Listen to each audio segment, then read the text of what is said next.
నమస్కారం విశ్వాస్ న్యూస్ కి స్వాగతం. హెడ్లైన్ చూద్దాం. Telangana super game changer regional ring road 2 భాగాలుగా ప్రాజెక్ట్. కేంద్ర ప్రభుత్వం కీలక అప్డేట్.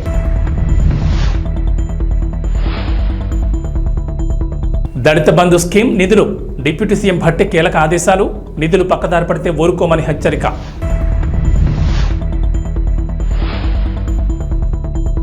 రేపు కలెక్టర్లతో సదస్సు. సీఎం చంద్రబాబు కీలక నిర్ణయం.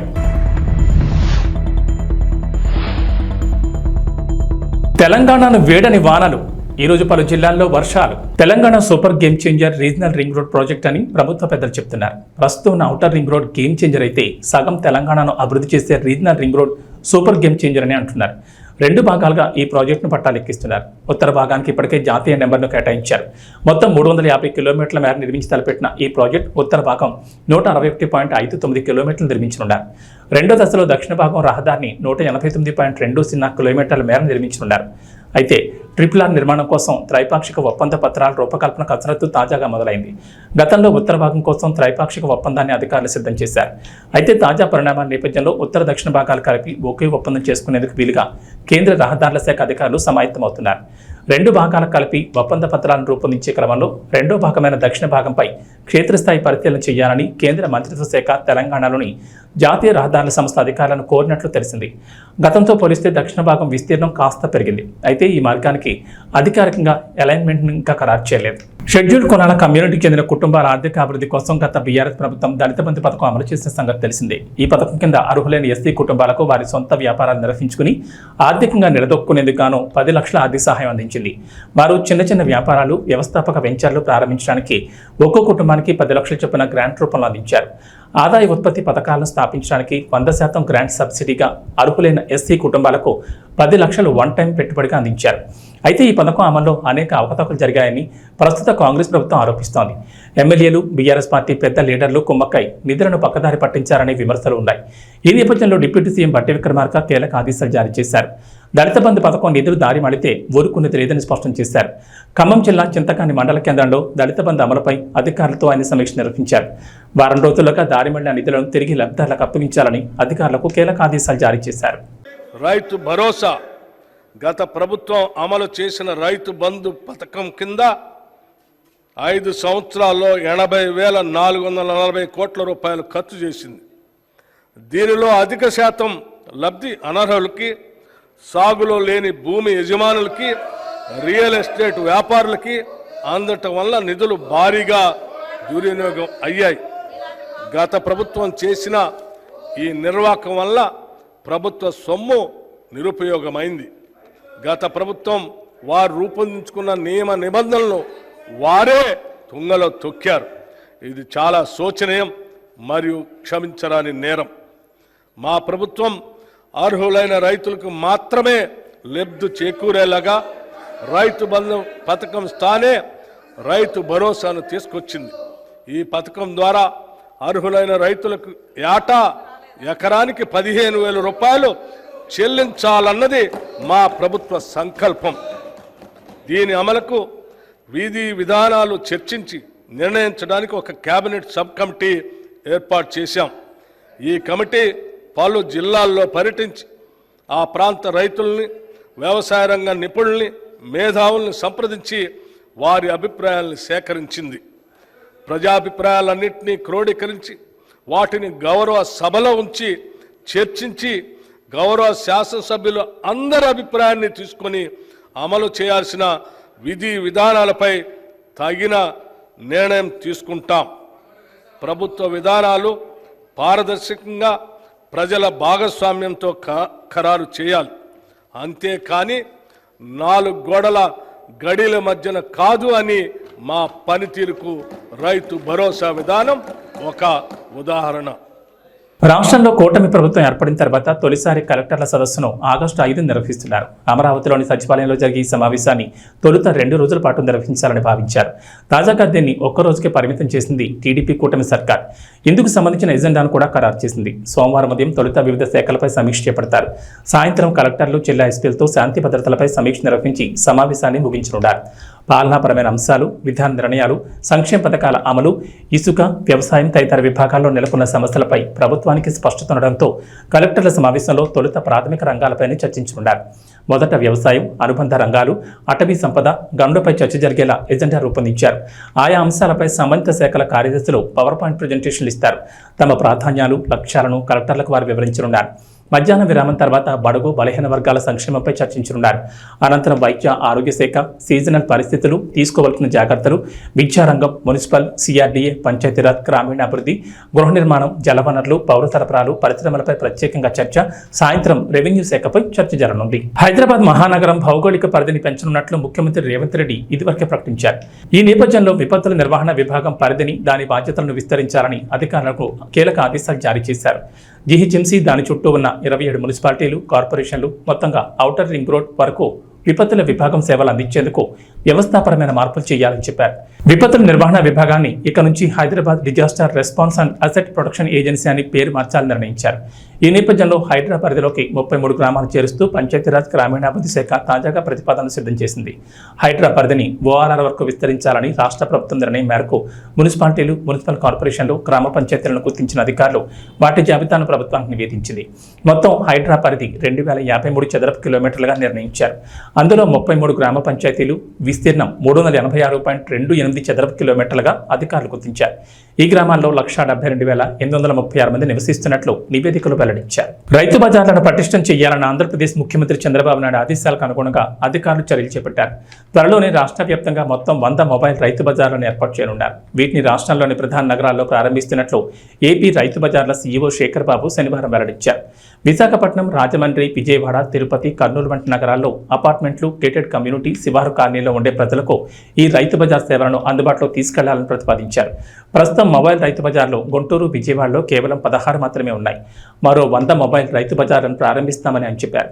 మరోవైపు రాష్ట్ర వ్యాప్తంగా ప్రస్తుతం 111 రైతు బజార్లు ఉండగా సాలూరు, అనపర్తి, అంగర, రాయవరం, బాపట్ల, వేంపల్లి, ప్రొద్దుటూరు, పత్తికొండ, ఆళ్లగడ్డ, పెలుగోడు, ఆత్మకూరు, మదనపల్లిలో కొత్తగా ప్రారంభం కానున్నాయి. వీటి నిర్మాణం పూర్తయిందని, త్వరలో ప్రారంభించనున్నామని శేఖర్ బాబు తెలిపారు. అలాగే ప్రతి మున్సిపల్ కేంద్రంలో రైతు బజార్ ఏర్పాటుకు ప్రతిపాదన ఉందని చెప్పారు. కానీ ప్రస్తుతం 98 మున్సిపాలిటీల్లోని 74 చోట్లే రైతు బజార్లు ఉన్నాయని వివరించారు. స్వాతంత్ర దినోత్సవం సందర్భంగా ఏపీ ప్రజలకు ప్రభుత్వం 3 శుభవార్తలు చెప్పనున్నట్లు తెలుస్తోంది. ఎన్నికల ప్రచారంలో భాగంగా సూపర్ 6 పేరిట 6 హామీలు ఇచ్చిన టీడీపీ కూటమి అధికారంలోకి వచ్చిన తర్వాత వాటి అమలుపై ఫోకస్ పెట్టింది.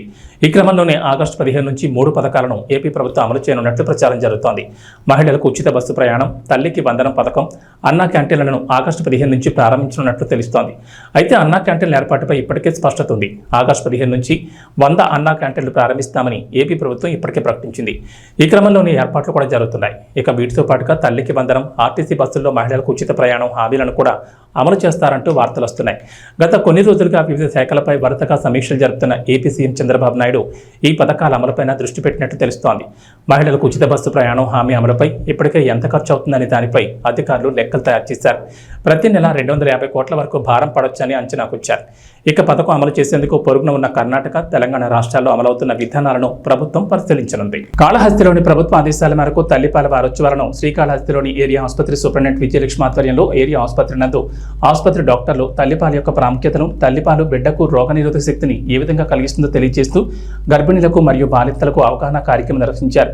ఈ కార్యక్రమంలో రోటరీ క్లబ్ ప్రెసిడెంట్ శైలజ మరియు సభ్యులు పాల్గొని గర్భిణీలకు మరియు బాలింతలకు బ్రెడ్లు, పండ్లు, పాలు, చిన్నారులకు బట్టలు పంపిణీ చేశారు. రోటరీ క్లబ్ సభ్యులు మాట్లాడుతూ రోటరీ క్లబ్ సేవా కార్యక్రమాల్లో భాగంగా ప్రభుత్వం నిర్వహిస్తున్న తల్లిపాల వారోత్సవాలు పురస్కరించుకుని శ్రీకాళహస్తిలోని ప్రభుత్వ ఆసుపత్రి నందు గర్భిణీలకు మరియు బాలింతలకు తమ వంతు సహాయంగా పాలు, పండ్లు, బ్రెడ్లు, చిన్నారులకు బట్టలు పంపిణీ చేశామని, తల్లిపాల యొక్క ఆవశ్యకత, తల్లిపాలు బిడ్డకు పట్టిస్తే ఎటువంటి లాభాలు చేకూరుతాయో తల్లులకు అవగాహన కల్పించామని తెలిపారు.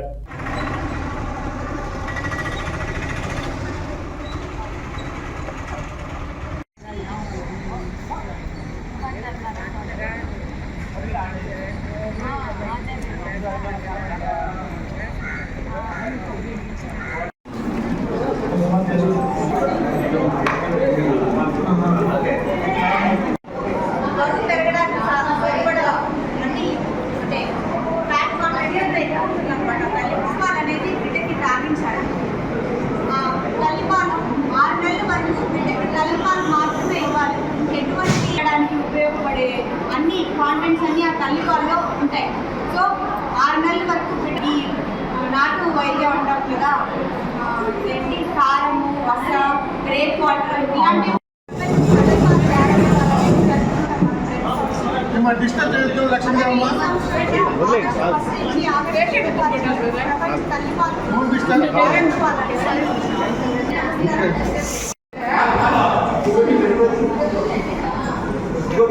అనకాపల్లి జిల్లా చీడికాడ రావికవతం ప్రాంతాల్లో భారీగా గంజాయిని పట్టుకున్నారు. సుమారు 12 లక్షల విలువ చేసే 250 కేజీల గంజాయిని స్వాధీనం చేసుకున్నారు. గాంజా పాటుగా మనం మొత్తం అనకాపల్లి డిస్ట్రిక్ట్లో కూడా గాంజా మీద నిఘా పెంచడం జరిగింది. సో ఈ ఎఫర్ట్స్ రిజల్ట్గా నిన్న మనకి 2 మేజర్ క్యాచెస్ అయినాయి. చీడికాడ పోలీస్ స్టేషన్ లిమిట్స్లో ఒక 150 కేజీస్ గాంజా పట్టుకున్నాము. అట్లాగే రావికంతం పోలీస్ స్టేషన్ లిమిట్స్లో 96 కేజీస్ గాంజా ట్రాన్స్పోర్ట్ చేస్తూ పట్టుకుంటం జరిగింది. చీడికాడలో పట్టుకున్న కేసులో 4 అక్యూజ్ని ఆల్రెడీ అరెస్ట్ చేశాము. ఇంకా 2 అబ్స్కాండింగ్ అక్యూజ్ పేర్లు కూడా ఉన్నాయి, వాళ్ళని కూడా తొందరలోనే అరెస్ట్ చేస్తాం. అట్లాగే రావికంఠం కేసులో కూడా అక్యూజ్ని అరెస్ట్ చేస్తాం జరిగింది. దాంట్లో కూడా లింకేజెస్ మనం ఎస్టాబ్లిష్ చేశాము. ఈ చీడికాడ కేసులో అక్యూజ్ అందరూ కూడా ఏఎస్ఆర్ డిస్ట్రిక్ట్కి సంబంధించిన వాళ్ళు, 3 పాడేరు మండలం నుంచి ఉన్నారు, ఒకళ్ళేమో హుకుంపేట మండలం వాళ్ళు. ఇక్కడ రావికంఠంలో కట్టిన కేసులో కృష్ణా డిస్ట్రిక్ట్కి సంబంధించిన అక్యూజ్ని అరెస్ట్ చేయడం జరిగింది. మన డిస్ట్రిక్ట్లో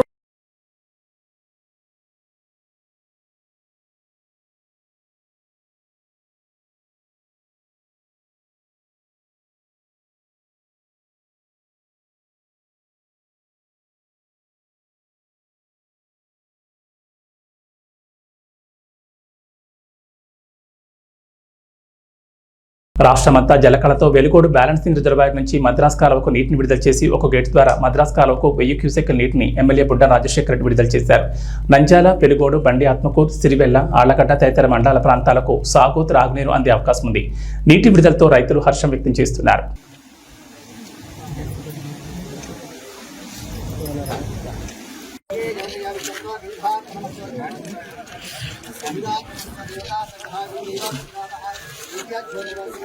పక్కకు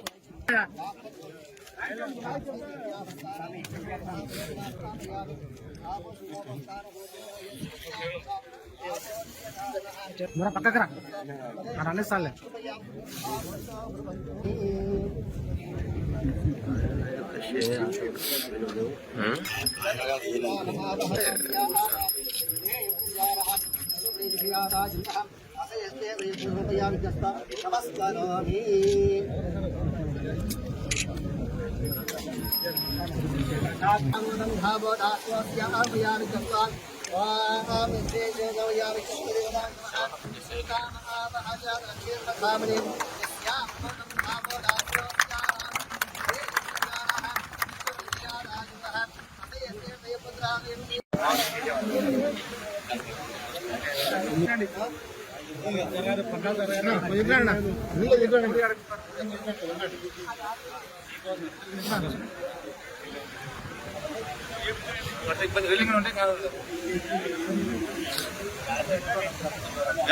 ముందర ఆడుకో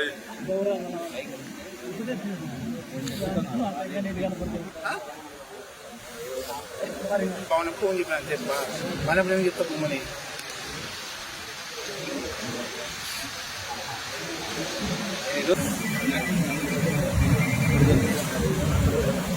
అప్పుడే చెప్పింది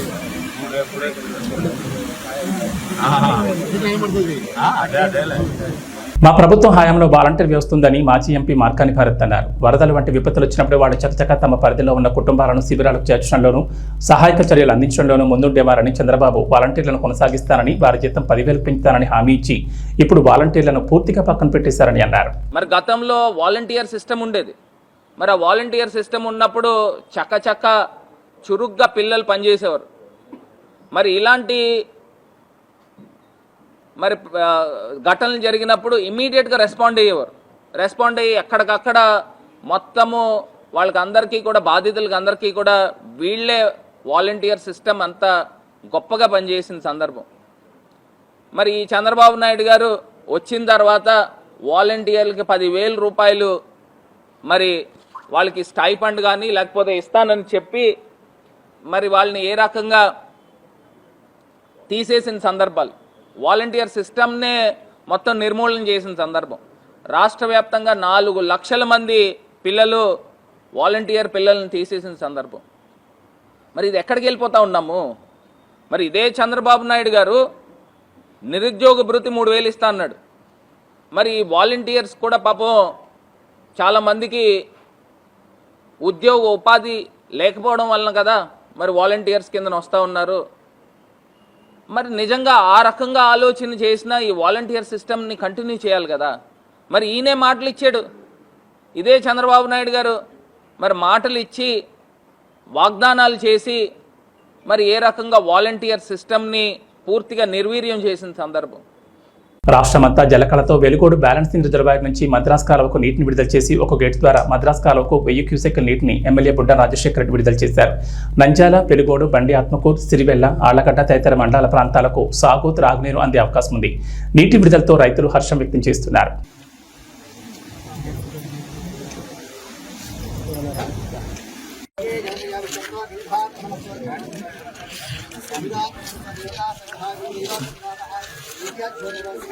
పక్కకు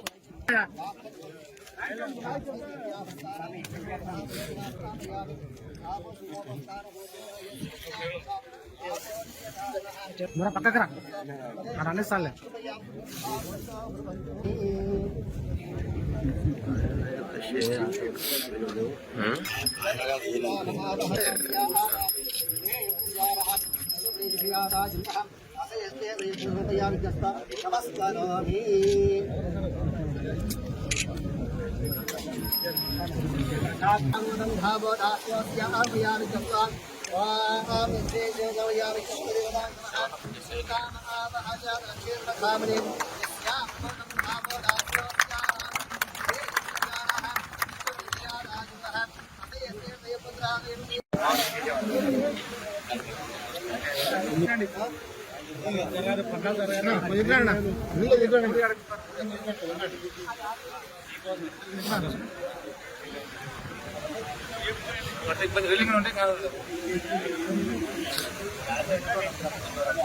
ముందర చెప్తావు వాడుకో.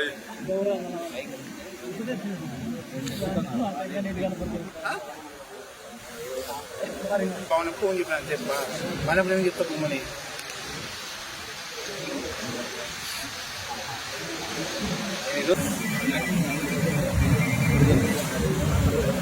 ఒక్కటే చెప్పింది అదేలే. టాలీవుడ్లో ది బెస్ట్ డాన్సర్ ఎవరు అంటే రామ్ చరణ్, జూనియర్ ఎన్టీఆర్, అల్లు అర్జున్ అంటూ చాలామంది ఆన్సర్ ఇస్తారు. కానీ గ్రేస్లో, స్టైల్లో మాత్రం ఆల్ టైమ్ గ్రేటెస్ట్ ఎవరు అంటే మెగాస్టార్ చిరంజీవి అని చెప్పక తప్పదు.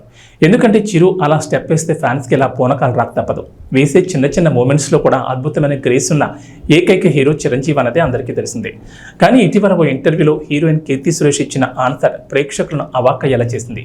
మీ ఫేవరెట్ డాన్సర్ ఎవరు, చిరంజీవి లేదా తలపతి విజయ్ అని యాంకర్ అడిగిన ప్రశ్నకు విజయ్ అంటూ కీర్తి సురేష్ సమాధానమిచ్చింది.